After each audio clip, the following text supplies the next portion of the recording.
हासिल फरमाई। उस वक्त हजरत साबिर पाक की उम्र महज 11 साल थी। ये वो लम्हा था कि जिससे हजरत साबिर पाक की रियाजत और मुजाहिदे को एक नई जिहत और सिमत अता होनी थी।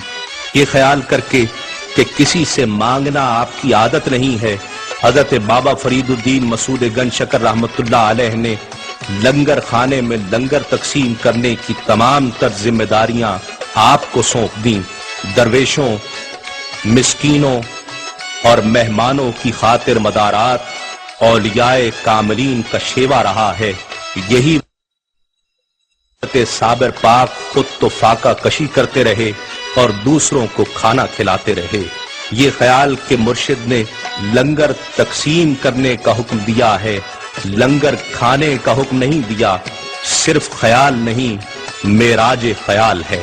आपने 12 साल मुर्शिद के हुक्म की तामील दिलो जान से फरमाई और लंगर तकसीम फरमाते रहे, लेकिन इस लंगर से एक दाना भी अपने मुंह में न डाला। रोजाना रोजे से रहते, 2-2, 3-3 दिन गुजर जाते।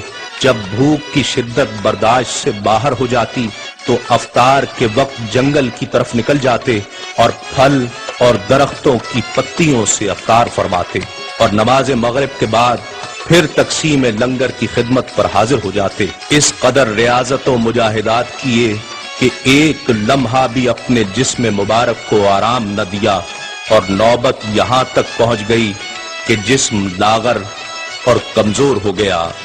यह हालत देखकर एक दिन हजरत बाबा साहब रहमतुल्लाह अलैह ने हजरत साबिर पाक रहमतुल्लाह अलैह को अपने पास बुलाया और कमाल शफकत से दरियाफ्त फरमाया कि अली अहमद, तुम लंगर तकसीम करते हो या खुद भी कुछ खाते हो? तो आपने जवाब में अर्ज किया कि आपकी इजाजत के बगैर मेरी क्या मजाल के लंगर में से एक दाना भी खाता। आपका ये जवाब सुनकर हजरत बाबा साहब आपके इस कमाल सब्र से बे इंतहा खुश हुए और फरते जज्बात से आपकी आंखों से आंसू रवां हो गए। आपने अली अहमद को अपने सीने से लगा लिया और फरमाया, हमारा अली अहमद साबिर है, और नेमत बातिनी से सरफराज फरमाया। उसी रोज से आपका लक़ब साबिर करार पाया। बाबा साहब ने मजीद फरमाया कि इंशाअल्लाह दोनों जहान इसे साबिर के नाम से याद करेंगे। आपको अल्लाह रब्बुल इज्जत ने जलाली तबीयत अता फरमाई थी। बाबा साहब फरमाते हैं कि हमारा साबिर शमशीर बरहना के मिसल है, अगर कोई जरा भी इसकी शान में बेअदब होगा खाक हो जाएगा। आप फना फिल्लाह के मनसब पर फाइज थे। हमा वक्त कैफियत जज्ब और आलम इस्तिगराक में रहते, अतराफ व अकनाफ से बेखबर जमाले इलाहिया में मुस्तगरक रहते। इबादत गुजारी का आलम ये था कि आपका वजू कभी टूटने न पाता था और शबो रोज अल्लाह की याद में मसरूफ रहते। अक्सर वक्त अवामुन नास से दूर अपने हुजरे में गुजारते और किसी को आपके हुजरे में दाखिल होने या झांकने की जुर्रत व ताब न थी। तमाम वक्त हालत मराकबा में रहते। एक रोज आपकी वालिदा हिरात से वजूदन पाक पतन तशरीफ लाई। बेटा जवान हो गया था। माँ के दिल में बेटे के सर पर सेहरा सजाने की ख्वाहिश जन्म ले रही थी। माँ ने अपने बेटे के लिए अपने भाई हजरत बाबा फरीदुद्दीन मसूद गंज शकर रहमतुल्लाह अलैह से उनकी बेटी का रिश्ता मांगा। बाबा साहब ने फरमाया कि बहन, मुझे कोई एतराज नहीं, लेकिन अली अहमद फना फिल्लाह के मनसब पर फाइज है, हालत जज्ब में रहता है, हमा वक्त जमाले इलाहिया में मुस्तगरक रहता है। माँ का दिल इन कैफियत को नहीं समझ रहा था। वो तो हर माँ की तरह बेटे को फकत दूल्हा बना देखना चाहती थी। माँ ने बाबा साहब से अर्ज की कि मेरा बेटा यतीम है, इसीलिए आप अपनी बेटी देने से पहलू तही कर रहे हैं। बाबा साहब ने फरमाया, बहन ऐसी बात नहीं, बहरहाल मुझे तुम्हारी दिल शिकनी पसंद नहीं है, मेरी तरफ से इजाजत है, तुम जब चाहो अली अहमद की शादी मेरी बेटी से कर सकती हो। वालिदा के इसरार पर 21 शव्वाल सन 613 हिजरी बरोज बुध बाद नमाज असर हजरत साबिर पाक रहमतुल्लाह अलैह का निकाह हजरत बाबा साहब की साहबजादी से हो गया। रात हुई तो आपकी वालिदा ने आपके हुजरे में चिराग रोशन करके दुल्हन को हुजरे में पहुंचा दिया। दुल्हन अदब व एहतराम में दस्त बस्ता खड़ी रही। तहज्जुद के वक्त आपने मराकबा से सर उठाया तो सामने औरत खड़ी नजर आई। पूछा कौन हो और यहाँ क्यों खड़ी हो? दुल्हन ने जवाब दिया मैं आपकी ज़ौजा हूँ और आपकी खिदमत गुजारी के लिए हाजिर हूँ। आपने फरमाया मेरा अल्लाह वहदहू ला शरीक है, उसकी कोई बीवी नहीं और मैं उसका बंदा हूँ और उसके जमाल में मुस्तगरक हूँ। ये फरमाकर आप फिर मराकबा में मशगूल हो गए। आपकी ज़ुबान मुबारक से ये अल्फाज अदा होने थे कि यकदम हुजरे में अनवार इलाहिया का नुज़ूल हुआ, जिन्हें आपकी दुल्हन बर्दाश्त न कर पाई और बेहोश होकर गिर गई और कुछ देर बाद इस दारे फानी से कूच कर गई। यह हजरत साबिर पाक की निस्बत का फैज था कि उनकी ज़ौजा को भी जलवाए नूरे इलाही नसीब हुआ, लेकिन वो इस जलवा की ताब न ला सकी। कुछ अरसा बाद ही 2 मुहर्रमुल हराम सन 614 हिजरी बरोज जुमअतुल मुबारक आपकी वालिदा भी अपने खालिक हकीकी से जा मिली। वालिदा के इंतकाल के बाद आपकी इस्तिग़राक़ी हालत शिद्दत इख्तियार कर गई और उसके बाद आपने लंगर तकसीम करना भी तर्क कर दिया।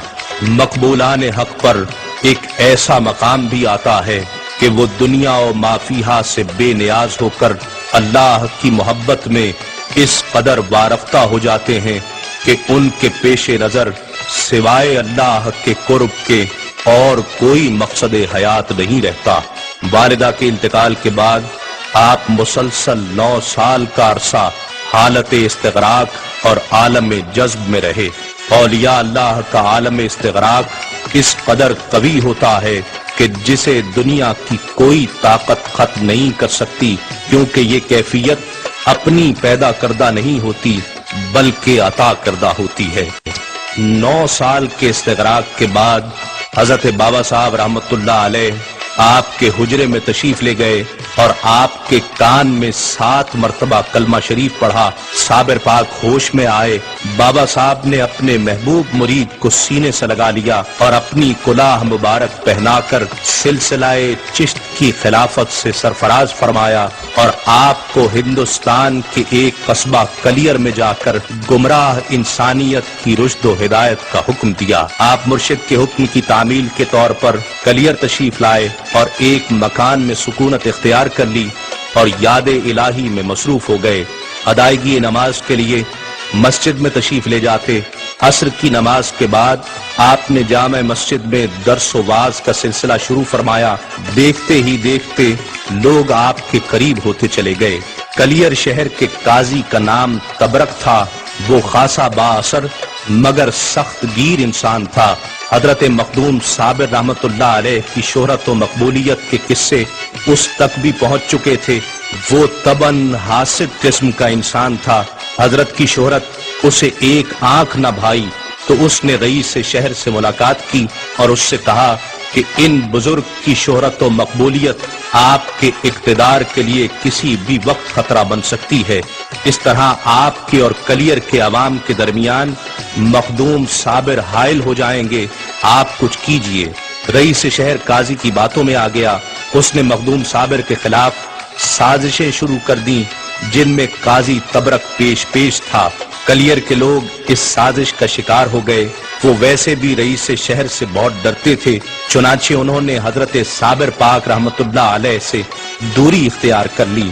हजरत इन हालात को तशवीश की नजर से देख रहे थे, मगर आपने हिम्मत न हारी और वाज़ो नसीहत का सिलसिला जारी रखा। लेकिन अब लोग आपकी बात सुनने को तैयार न थे। उनके पास हजरत साबिर पाक की हर बात का एक ही जवाब था और वो ये कि हमारा पीर कुरान पाक है और हमारा काजी तबरक है। ये बातें सुनकर आपको बहुत दुख हुआ, मगर आप वहीं डटे रहे, क्योंकि ये आपके पीर व मुर्शिद हजरत बाबा फरीदुद्दीन मसूद गंज शकर रहमतुल्लाह अलैह का हुक्म था।